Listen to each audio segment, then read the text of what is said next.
당나라의 번영이 극에 달했던 낙양의 밤은 그 어느 때보다 깊고 고요했습니다. 한때 명성을 떨치던 모용 가문의 저택에는 이제 쓸쓸한 찬바람만이 감돌고 있었습니다. 부모님이 살아생전 누렸던 화려한 영광은 이제 낡은 비단 속의 꿈처럼 희미해졌습니다. 젊은 선비 모용은 차가운 방 안에서 홀로 등잔불을 밝히며 책을 펼쳤습니다. 그의 눈가에는 잠을 잊은 채 매진해온 고단한 시간의 흔적이 짙게 배어 있었습니다. 가문을 다시 일으켜 세우겠다는 맹세는 그의 심장을 뜨겁게 달구는 유일한 불꽃이었습니다. 창밖에는 이름 모를 벌레들의 울음소리만이 고독한 정막을 깨우고 있었습니다. 그는 수천 번을 읽어 닳아버린 경전의 문구들을 머릿속에 새기며 붓을 들었습니다. 낙양의 수많은 인재들 사이에서 정점에 서기 위해서는 평범한 노력만으로는 부족했습니다. 문득 불어온 찬바람에 등잔불이 위태롭게 흔들리며 벽면에 긴 그림자를 만들었습니다. 그 그림자는 마치 그를 지켜보는 거대한 괴물처럼 기괴한 형태를 띠었습니다. 모용은 잠시 고개를 들어 어두운 구석을 응시했지만 그곳에는 아무것도 없었습니다. 그는 다시 마음을 다잡으며 벼루에 먹을 갈고 문장에 집중하려 애썼습니다. 하지만 텅 빈 위장은 며칠째 제대로 된 식사를 하지 못해 쓰라린 통증을 보내왔습니다. 한때 사내진미가 끊이지 않던 가문이 어쩌다 이토록 비참하게 몰락했는지 한탄이 터져 나왔습니다. 그는 눈을 감고 장안의 대궐에서 고관대작들과 연회를 즐기는 자신의 모습을 상상했습니다. 그러나 눈을 뜨면 보이는 것은 낡은 서책과 곰팡이 냄새가 나는 초라한 현실뿐이었습니다. 과거 시험이 다가올수록 그의 초조함은 독처럼 온몸으로 퍼져나갔습니다. 이번 시험만 합격한다면 모든 불행이 끝날 것이라는 믿음만이 그를 지탱했습니다. 새벽녘이 되어서야 그는 지친 몸을 이끌고 차가운 잠자리에 들 수 있었습니다. 잠결에도 그는 누군가 자신의 이름을 부르는 환청에 시달리며 뒤척였습니다. 꿈속에서 그는 끝없는 어둠의 구렁텅이로 떨어지는 듯한 공포를 느꼈습니다. 아침이 밝아도 그의 마음에는 여전히 거치지 않는 안개가 가득했습니다. 그는 우물가에서 차가운 물로 세수를 하며 번뇌를 씻어내려 노력했습니다. 시장에서 사온 저렴한 종이에 다시 붓을 놀리며 그는 문장을 다듬었습니다. 하지만 머릿속은 합격에 대한 강박과 실패에 대한 두려움으로 뒤엉켜 있었습니다. 가끔 마주치는 이웃들의 시선은 동정 혹은 조롱으로 가득 차 보였습니다. 몰락한 귀공자의 초라한 행색은 그들에게 좋은 이야깃거리에 불과했습니다. 그는 주먹을 꽉 쥐며 반드시 그들의 오만한 태도를 꺾어놓겠다고 다짐했습니다. 서재 한 구석에 놓인 부모님의 위패를 보며 그는 소리 없이 눈물을 삼켰습니다. 당신들의 자랑스러운 아들이 되어 가문의 이름을 다시 빛내겠노라 맹세했습니다. 그러나 시간은 그의 결심과는 상관없이 무심하게 흘러만 갔습니다. 다시 돌아온 밤, 달빛은 더욱 차갑게 방 안을 파고들었습니다. 모용의 손가락은 붓을 너무 오래 잡아 굳은 살이 박이고 감각이 무뎌졌습니다. 그날따라 정체 모를 불길한 기운이 방 안의 공기를 무겁게 짓눌렀습니다. 등잔불이 갑자기 파르르 떨리며 푸른색 빛을 내뿜기 시작했습니다. 모용은 가슴이 조여오는 압박감을 느끼며 숨을 거칠게 몰아쉬었습니다. 벽면에서 검은 그림자가 서서히 소리 없이 기어나오고 있었습니다. 그는 이것이 환각이라 여기며 눈을 감고 정신을 집중하려 노력했습니다. 하지만 귓가에 울리는 기괴한 웃음소리는 결코 환청이 아니었습니다. 방 한가운데에 나타난 검은 형체는 형형한 눈빛으로 그를 꿰뚫어 보았습니다. 그의 출세를 향한 뒤틀린 욕망이 마침내 무언가 불러서는 안 될 존재를 깨운 것이었습니다. 정체를 알 수 없는 존재의 손길이 서서히 모용의 목을 향해 뻗어왔습니다. 고요하던 낙양의 밤은 이제 모용에게 돌이킬 수 없는 파멸의 시작을 예고하고 있었습니다. 10년이라는 긴 세월 동안 모용은 오직 과거 합격만을 바라보며 낡은 책들과 씨름했습니다. 하지만 야속하게도 관아의 벽보에는 그의 이름이 단 한 번도 오르지 않았습니다. 거듭되는 낙방 소식에 모용의 마음속에는 세상에 대한 원망과 조바심이 독초처럼 자라났습니다. 이미 머리카락에는 희끗한 새치가 돋기 시작했고 부모님이 남겨주신 가산도 바닥을 드러내고 있었습니다. 그러던 어느 날 함께 수학하던 벗 이생이 화려한 차림으로 모용의 초라한 집을 찾아왔습니다. 이생은 비단 소매에서 금붙이가 든 주머니를 만지작거리며 모용에게 은밀한 제안을 건넸습니다. 실력만으로는 관직을 얻기 힘든 세상이니 유력한 관리에게 줄을 대어 앞길을 열어보라는 유혹이었습니다. 처음엔 정직한 선비의 도리를 내세우며 거절하려 했으나 이생의 집요한 설득은 계속되었습니다. 언제까지 때를 기다릴 것이냐며 기회가 영영 오지 않으면 어쩔 셈이냐는 말에 모용의 심장은 요동쳤습니다. 결국 욕망에 굴복한 모용은 부모님이 물려주신 마지막 땅 문서와 폐물들을 모두 챙겨 들었습니다.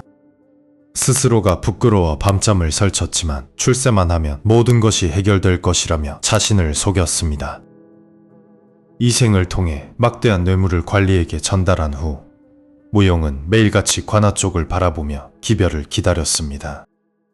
하지만 약속한 날짜가 지나고 달이 바뀌어도 이생에게선 아무런 소식이 들려오지 않았습니다. 다급해진 모용이 이생을 직접 찾아가자 그는 자리가 나지 않아 조금 더 기다려야 한다는 핑계만 늘어놓았습니다. 알고 보니 이생은 모용의 돈을 이용해 자신의 관직만을 먼저 챙기고 모용의 부탁은 뒷전으로 미뤄둔 것이었습니다. 분노와 배신감에 휩싸인 모용은 이제 이판사판이라는 심정으로 직접 낙양의 실력자들을 찾아다니기 시작했습니다. 그는 남은 가산을 처분하여 닥치는 대로 뇌물을 뿌렸고 그것이 파멸의 지름길임을 깨닫지 못했습니다. 명망 높던 선비의 기계는 온데간데 없고 오로지 자리에 눈이 먼 추한 망령만이 남았습니다. 가끔 말단 관직의 제안이 들어오기도 했지만 모용은 자신의 급에 맞지 않는다며 모두 거절해버렸습니다. 더 높은 자리를 얻기 위해 더 큰 뇌물을 바치는 악순환이 이어지면서 그의 집안은 빠르게 무너져 내렸습니다. 하인들은 모두 떠나갔고 화려하던 가구들은 하나둘씩 전당포로 넘어갔습니다. 마침내 쌀독이 바닥나고 지붕이 새기 시작했을 때 모용은 비로소 자신의 처지를 실감했습니다. 그는 끼니를 때우기 위해 저작거리에서 남이 버린 음식을 주워 먹는 비참한 신세로 전락했습니다. 길에서 마주치는 옛 지인들을 피해 그는 얼굴을 가리고 어두운 골목만을 전전했습니다. 한때의 꿈은 이제 지독한 악몽이 되어 그의 영혼을 갉아먹고 있었습니다. 낙양의 번화가 한복판에서 그는 이제 아무도 눈여겨보지 않는 거지가 되어버렸습니다. 추운 겨울밤, 얇은 호디불조차 없어 가만히를 덮고 잠을 청하는 그의 몰골은 참혹했습니다. 배고픔보다 더 견디기 힘든 것은 과거 자신의 어리석음에 대한 뒤늦은 후회였습니다. 정신은 점차 혼미해졌고 헛것이 보이기 시작할 정도로 쇠약해졌습니다. 낙양성 밖을 떠돌던 모용은 이제 죽음만이 유일한 안식처라고 생각하게 되었습니다. 부모님의 묘소를 찾아가 사죄하려 했지만 그마저도 기력이 다해 길가에 쓰러지고 말았습니다. 지나가던 개들조차 그를 비웃는 듯 지저대며 곁을 지나갔습니다. 한때 낙양의 자랑이던 영재는 이제 이름 없는 시체가 되기 직전의 폐인이 되었습니다. 그는 하늘을 향해 마지막 힘을 짜내어 자신의 불운을 저주했습니다. 어둠이 낙양을 덮을 무렵 모용의 의식은 차가운 바닥 아래로 서서히 침잠해 갔습니다. 제발 누구라도 좋으니 이 고통에서 나를 구해주길 간절히 바라고 또 바랐습니다. 그가 내뱉은 무심코 던진 그 한마디가 어떤 무서운 존재를 불러낼지 그는 알지 못했습니다. 정적만이 가득하던 들판에 기분 나쁜 웃음소리가 아주 작게 울려 퍼지기 시작했습니다. 모용의 머리맡에 놓인 해골이 달빛을 받아 기괴하게 번뜩였습니다. 폐인이 된 선비의 절규가 닿은 곳은 신이 아닌 피에 굶주린 악귀의 귀였습니다. 이제 모용의 앞에는 출세보다 더 끔찍하고 기이한 인연이 기다리고 있었습니다. 모든 재산을 탕진한 모용은 이제 돌아갈 집조차 없는 처량한 신세가 되어 길거리를 떠돌았습니다. 그의 신발은 다 달아해졌고 살을 내듯 차가운 밤바람은 그의 마른 가슴을 사정없이 파고들었습니다. 한때 장래가 촉망되던 선비였던 그는 이제 시장터의 개보다 못한 비참한 처지를 비관하며 눈물을 흘렸습니다. 황량한 들판을 지나던 모용은 우연히 숲풀 사이에 하얗게 반짝이는 무언가를 발견하고 발걸음을 멈추었습니다. 그것은 잡초 속에 버려진 채 오랫동안 비바람에 씻겨 하얗게 변해버린 인간의 해골이었습니다. 이 해골 또한 나처럼 기구한 운명을 타고나 이곳에 버려진 것이 아닐까 하는 동정심이 모용의 마음을 스쳤습니다. 그는 자신의 처지를 빗대어 보며 이름 모를 죽은 이의 유골이라도 정성껏 묻어주기로 결심했습니다. 모용은 손톱이 깨지고 피가 흐르는 고통을 참아가며 딱딱한 땅을 한참 동안 파헤쳤습니다. 마침내 구덩이를 완성한 그는 해골을 조심스럽게 안아들고 그 안에 뉘었습니다. 흙을 덮어 무덤을 만든 뒤 그는 길가에서 꺾은 작은 꽃 한 송이를 그 위에 바쳤습니다. 고된 노동 끝에 잠이 밀려온 모용은 무덤 근처 나무 밑둥에 기대어 깊은 잠에 빠져들었습니다. 꿈속에서 안개가 자욱한 가운데 관복을 입은 기이한 노인이 지팡이를 짚고 모용의 앞으로 다가왔습니다. 그 노인의 얼굴은 창백하다 못해 푸른 빛을 띠었으며 눈동자에서는 기괴한 안광이 번뜩이고 있었습니다. 노인은 자신을 아까 그 해골의 주인이라고 밝히며 은혜를 갚기 위해 찾아왔다고 나지막이 읊조렸습니다. 소스라치게 놀라 잠에서 깬 모용은 자신의 눈앞에 꿈속의 그 노인이 실제로 서 있는 것을 보고 얼어붙었습니다. 노인은 자신을 적정자라 부르라고 말하며 모용이 겪고 있는 모든 고통을 이미 알고 있다고 속삭였습니다. 그는 모용에게 더 이상 빈곤에 허덕이지 않게 해주겠다며 품속에서 작은 황금 상자 하나를 꺼냈습니다. 모용은 겁에 질리면서도 상자에서 뿜어져 나오는 찬란한 빛에 홀린 듯 시선을 떼지 못했습니다. 적정자는 이 상자를 열면 모용이 원하는 모든 재물을 얻게 될 것이라고 장담하며 미소를 지었습니다. 떨리는 손으로 상자를 건네받은 모용은 조심스럽게 그 뚜껑을 밀어 열었습니다. 상자 안에는 눈이 멀 것 같은 광채를 내뿜는 수많은 보석과 황금 동전들이 가득 차 있었습니다. 그것은 평생을 공부에만 매진해온 모용이 단 한 번도 본 적 없는 막대한 양의 보물들이었습니다. 순식간에 공포는 사라지고 모용의 가슴 속에는 다시는 겪고 싶지 않았던 가난을 끝낼 수 있다는 환희가 차올랐습니다. 그는 이 재물만 있다면 다시 관직을 노릴 수도 있고 무시당했던 세월을 보상받을 수 있다고 믿었습니다. 적정자는 재물뿐만 아니라 모용이 앞으로 걸어갈 길에 필요한 모든 것을 돕겠다고 약속했습니다. 하지만 노인의 목소리 뒤에는 마치 뱀이 기어가는 듯한 서늘하고 불길한 기운이 숨어 있었습니다. 욕망에 눈이 먼 모용은 그 불길함을 감지하지 못한 채 적정자를 자신의 은인이자 구원자로 여기게 되었습니다. 날이 밝자 모용은 적정자가 준 금괴를 품에 안고 낙양 시내를 향해 당당하게 걸어 들어갔습니다. 그는 가장 화려한 비단 옷을 파는 상점으로 들어가 값비싼 의복들을 닥치는 대로 사들였습니다. 며칠 만에 그의 낡은 옷은 번쩍이는 명주 옷으로 바뀌었고 허름한 행색은 흔적도 없이 사라졌습니다. 모용은 낙양에서 가장 으리으리한 저택을 구입하고 수많은 하인들을 거느리기 시작했습니다. 매일같이 초호와 연회를 열어 관리들과 유력 인사들을 초대하며 자신의 부를 과시했습니다. 사람들은 그가 어디서 그토록 많은 돈을 가져왔는지 의아해했지만 모용의 위세에 눌려 감히 묻지 못했습니다. 그러나 모용이 혼자 있을 때면 적정자는 언제나 저택의 어두운 구석에서 나타나 그를 지켜보았습니다. 적정자는 모용에게 제공한 모든 부에는 합당한 대가가 따를 것임을 매번 상기시켜 주었습니다. 모용은 재물을 잃을까 두려워 적정자가 요구하는 기이한 명령들을 하나둘씩 따르기 시작했습니다.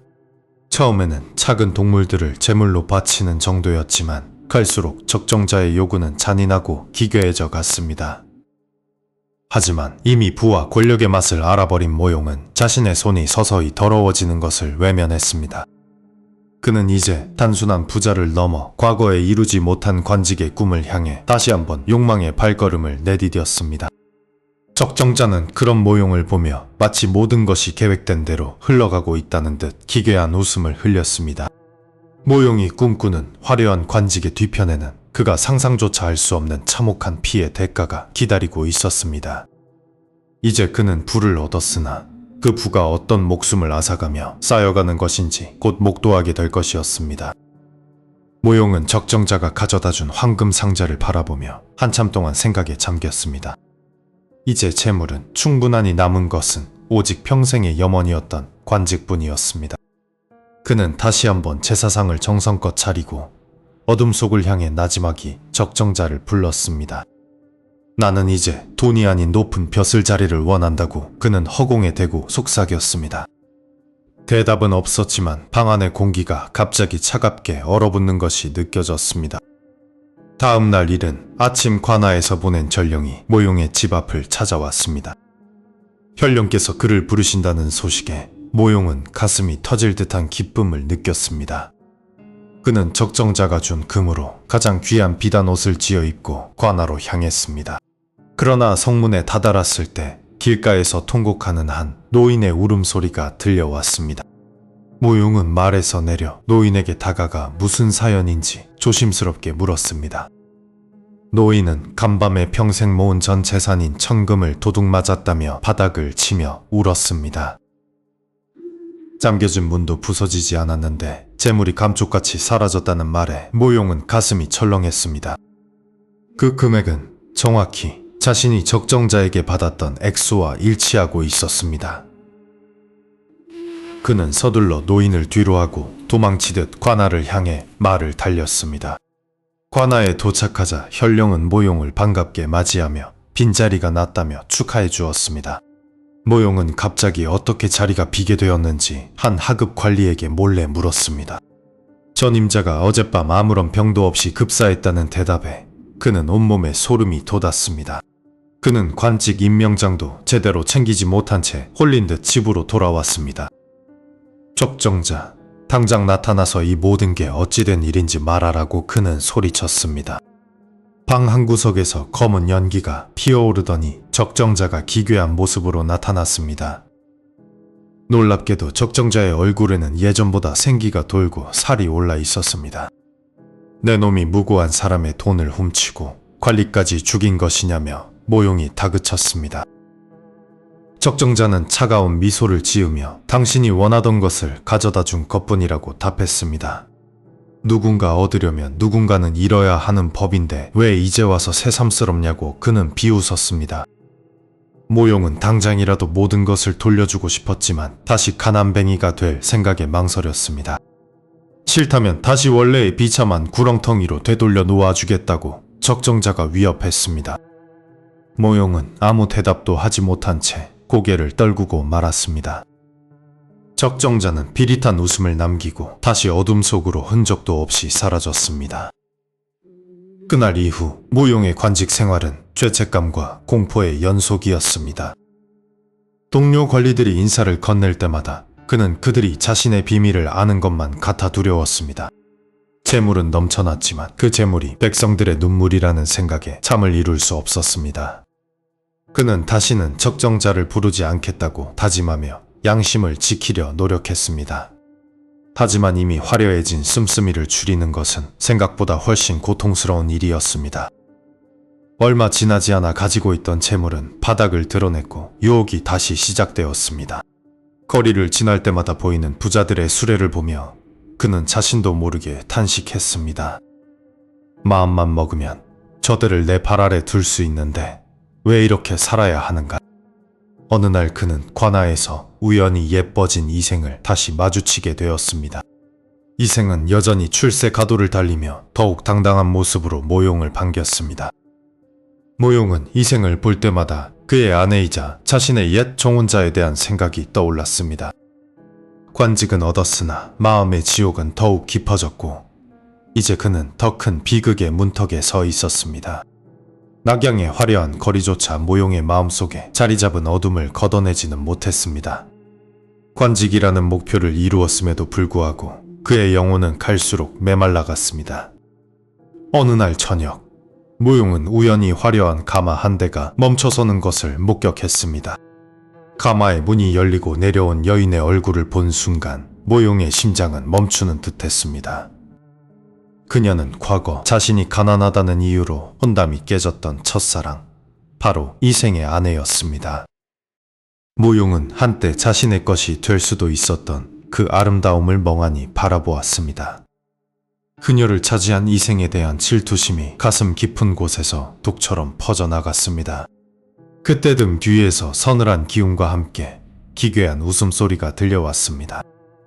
적정자는 모용의 귓가에 대고 탐욕스러운 속삭임을 내뱉었습니다.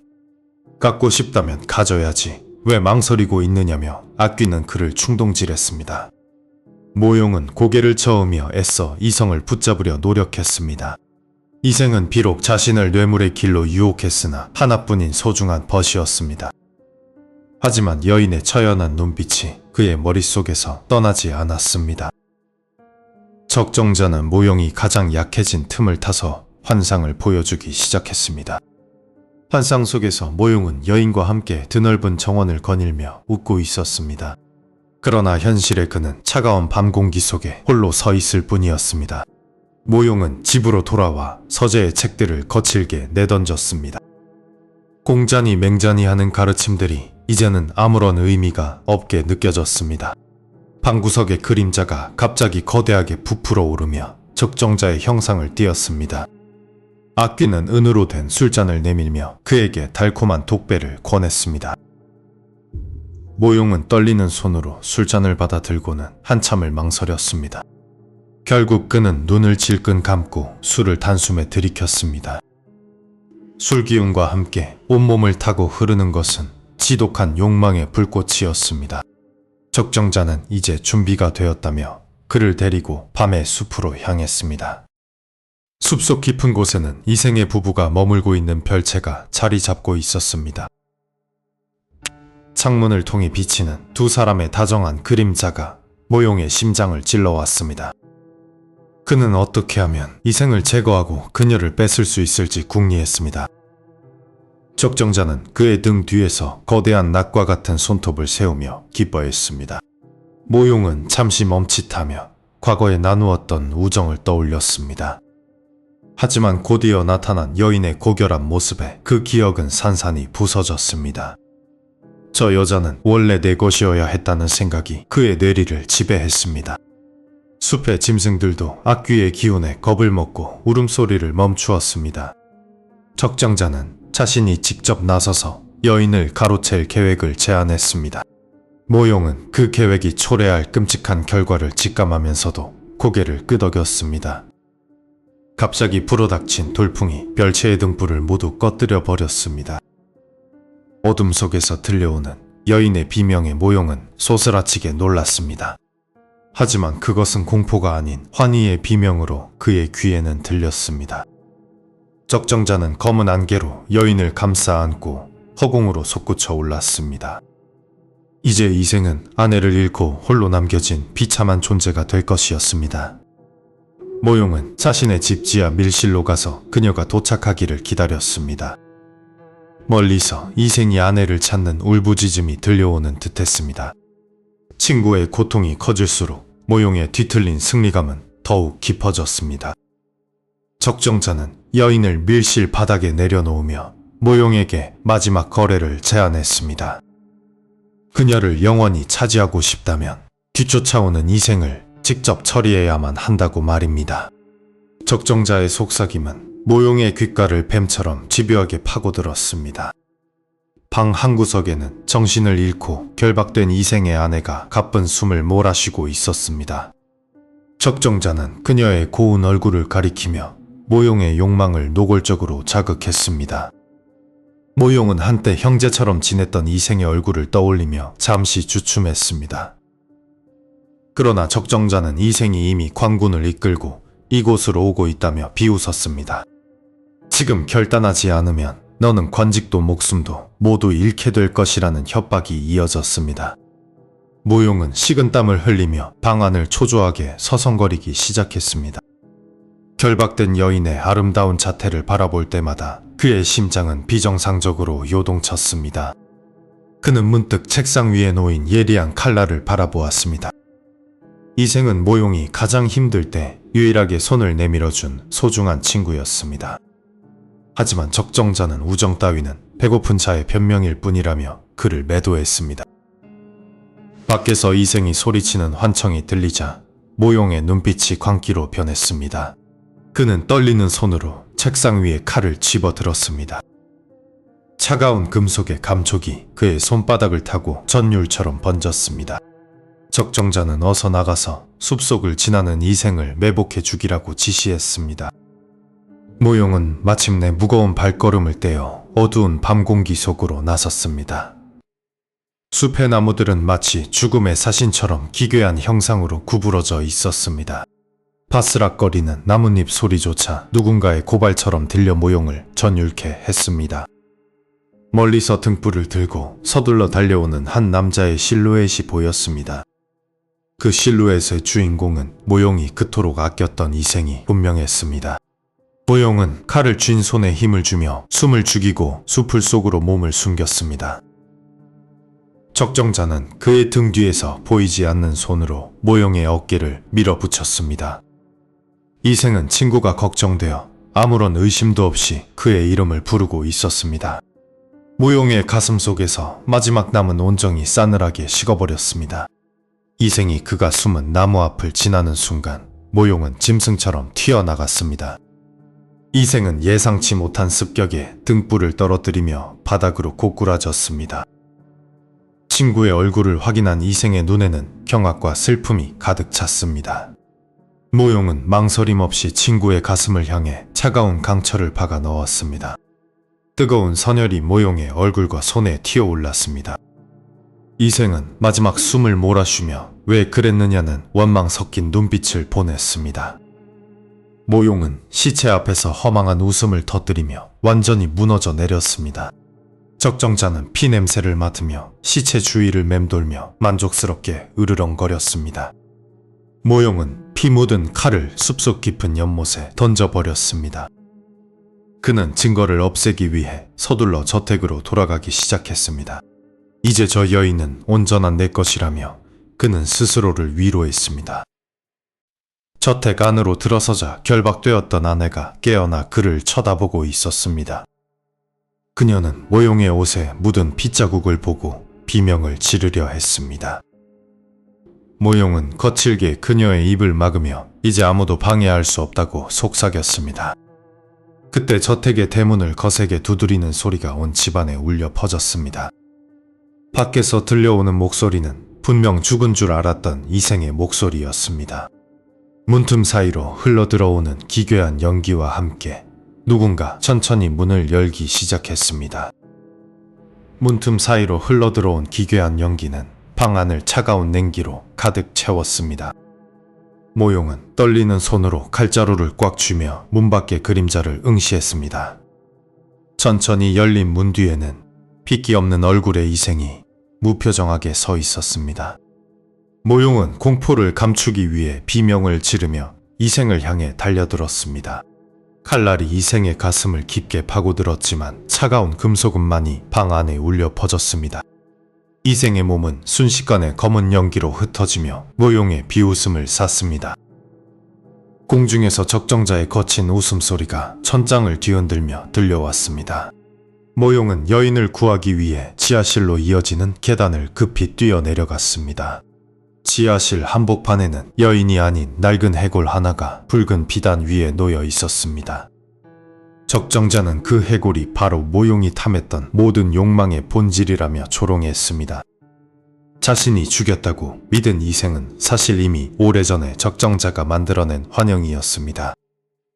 벽면에 걸린 거울 속에는 추악한 괴물로 변해버린 모용 자신의 모습이 비쳤습니다. 모용은 모든 기력을 잃고 바닥에 쓰러져 절규하기 시작했습니다.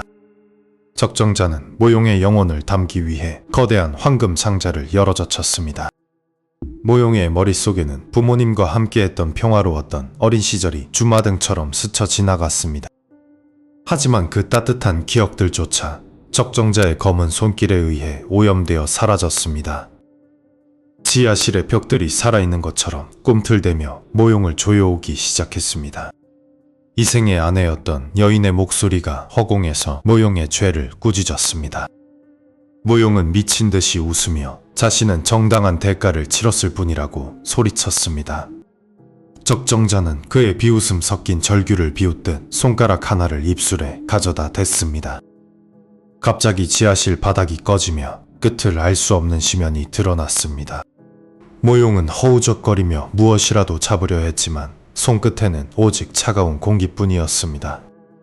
그가 모은 모든 금은 보화는 돌멩이와 낙엽으로 변해시면 속으로 흩뿌려졌습니다. 마지막까지 쥐고 있던 관직의 임명장은 불길에 휩싸여 재가 되었습니다. 적정자의 본 모습은 거대한 거미와 같은 형상으로 편의 모용을 올감했습니다. 이제 그에게 남은 것은 영원히 끝나지 않을 고통의 시간뿐이었습니다. 지상에서는 모용의 저택이 원인 모를 불길에 휩싸여 무너져 내리고 있었습니다. 마을 사람들은 그 저택에서 들려오는 비명소리에 두려워하며 근처조차 가지 못했습니다. 다음 날 아침, 저택이 있던 자리에는 오직 타버린 채와 해골 하나만이 남았습니다. 지나가던 한 노승이 그 해골을 보고 깊은 한숨을 내쉬며 연부를 외웠습니다. 노승은 욕망이 남긴 찌꺼기가 또 다른 악귀를 부를 것이라며 경고했습니다. 모용의 이름은 낙양에서 지워졌고 그의 이야기는 괴담으로만 전해지게 되었습니다. 인간의 조바심과 헛된 욕심이 빚어낸 참극은 그렇게 막을 내렸습니다. 심연 속에서 모용은 영원히 적정자의 놀이개로 살아가게 될 것입니다. 적정자는 이제 또 다른 욕망에 굶주린 영혼을 찾아 세상으로 나설 준비를 합니다. 달빛 아래 버드나무 가지는 마치 비웃음처럼 흔들리고 있었습니다. 모든 것을 잃은 자의 눈물은 이제 아무도 기억해주지 않는 전설이 되었습니다. 세상은 아무 일도 없었다는 듯 다시 고요한 침묵 속으로 잦아들었습니다. 적정자의 황금 상자는 굳게 닫힌 채 새로운 주인을 기다리며 어둠 속에 묻혔습니다. 진정한 성공은 요행이 아닌 정직한 땀방울 속에 있음을 역사는 묵묵히 증명하고 있습니다.